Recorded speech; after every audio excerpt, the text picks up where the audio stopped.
Good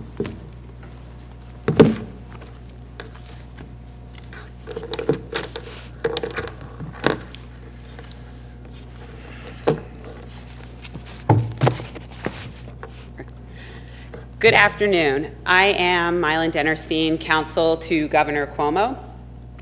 With me today is Superintendent D'Amico of the New York State Police and Sergeant Jim Sherman, also from the New York State Police. We wanted to take this opportunity on behalf of Governor Cuomo to provide the public with much more information about the New York SAFE Act. And we are here to announce today that we are launching a website, www.newyorksafeact.com, where all New Yorkers can go to find answers to common questions they may have. As you know, the New York SAFE Act is designed to make New York a safer place by reducing gun violence through common sense and reasonable reforms. The law respects the right to bear arms and the interest of hunters and sportsmen and legal owners who use guns appropriately. The law protects New Yorkers by keeping guns out of the hands of convicted felons, banning high-capacity magazines and assault weapons, ensuring that all guns are subject to appropriate background check, and toughening criminal penalties on those who use illegal guns to harm New Yorkers. As you know, Governor Cuomo believes that the state will work as one to implement anything, so all state agencies will work together to implement this law, to make this as easy as possible for all the people it affects. At this point, I want to commend the superintendent and the New York State Police for all of their work on this act and all of their help, and I'd like to turn it over to Superintendent D'Amico. Thank you. Good afternoon. As always, the number one priority for the New York State Police is to keep New Yorkers safe, and that includes our first responders and our law enforcement officers. The New York SAFE Act makes New York a safer place, taking guns out of the wrong hands while ensuring that legal gun owners can enjoy the guns that they're permitted and entitled to have. With this new law, as with any new legislation, there are a lot of new questions. A lot come from responsible gun owners who are wondering if their firearm is considered an assault weapon or whether they need to register. They come from licensed dealers and private sellers wondering when the individual provisions of the law will go into effect. Our goal, in addition to making New Yorkers safer, is to make this as easy as possible for them to understand.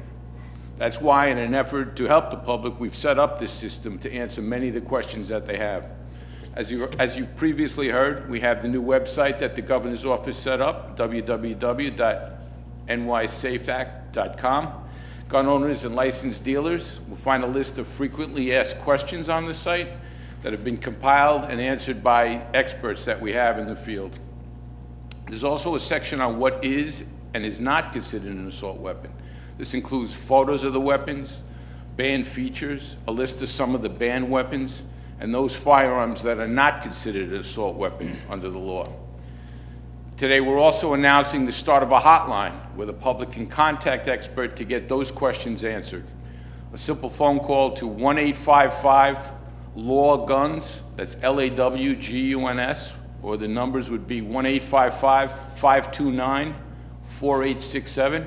We'll connect the caller with a state police member who can help them with their questions. At this time, the number will be manned through normal business hours, Monday through Friday, and we expect it to be fully operational on Monday morning and ready to answer questions from the public. If you have any questions regarding purchasing or as a dealer selling ammunition, we can also help you. If you're wondering whether your gun is an assault weapon and it needs to be registered, we can help you. I just want to stress a couple of items that I think are important. They seem to be very popular questions. Most guns are not affected by these new laws.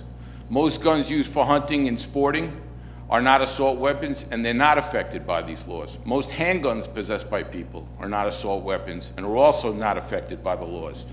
If you currently own an assault weapon, you can register it with the state police beginning on April 15th of this year, and you have 1 year to register it from that time. So April 15, 2013 and you need to register it by April 15, 2014. As it relates to magazines for these weapons, currently anything more than 10 rounds is already illegal since the 1994 gun laws went into effect.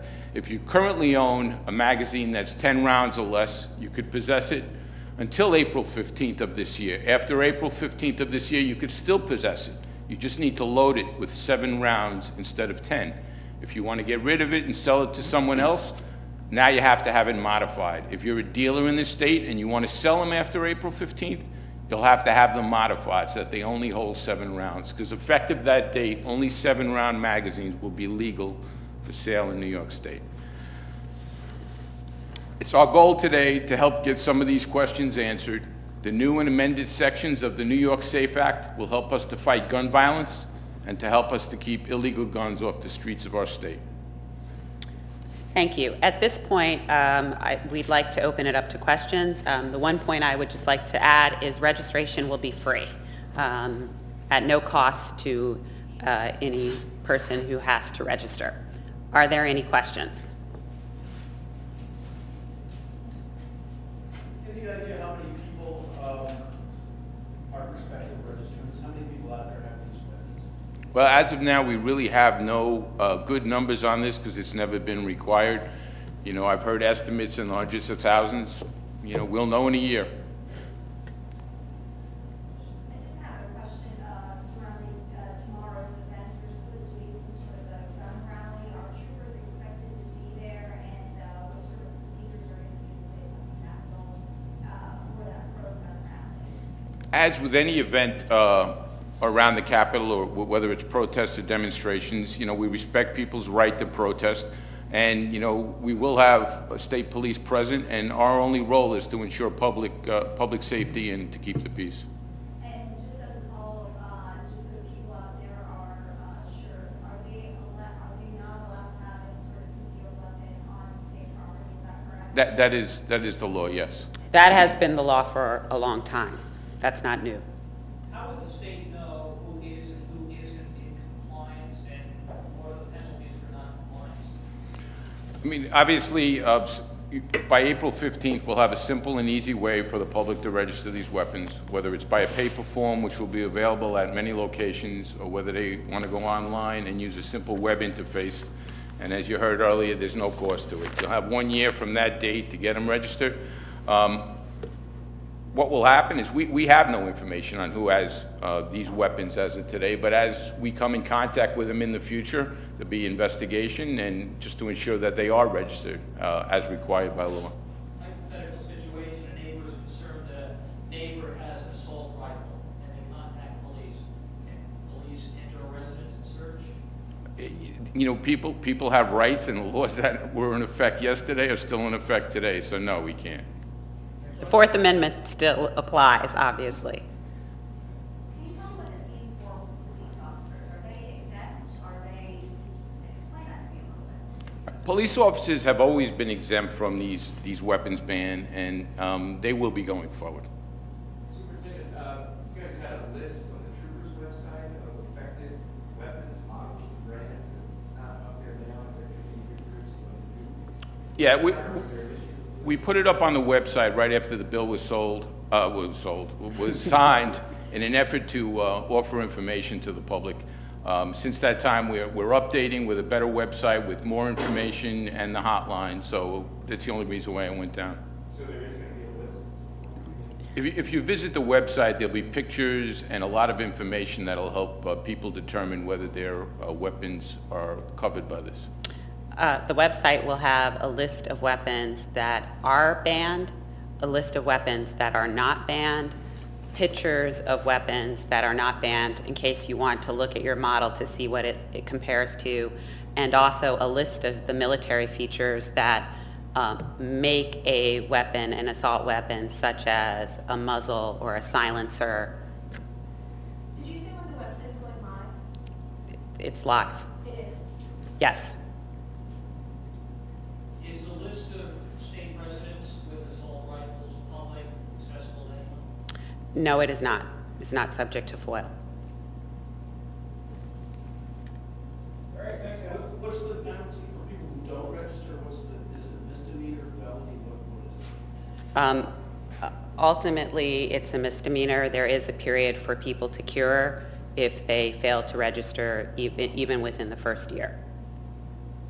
Is there anything you guys can say, just we have a lot of people asking, feel like that perhaps this whole thing was a bit rushed, and now you guys are trying to backtrack and just get it all out there, but can you talk about that to any folks that might feel like this was done quickly? Now, there's just so many questions. Obviously, you're trying to help with this website, but if you guys can just address that a bit. I think the website will answer many of the questions that the public has, and then with the hotline, any additional questions that aren't answered, the state police will be available, so that should help a great deal. All right, thanks.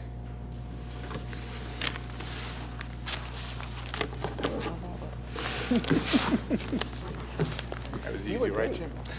Quite all right.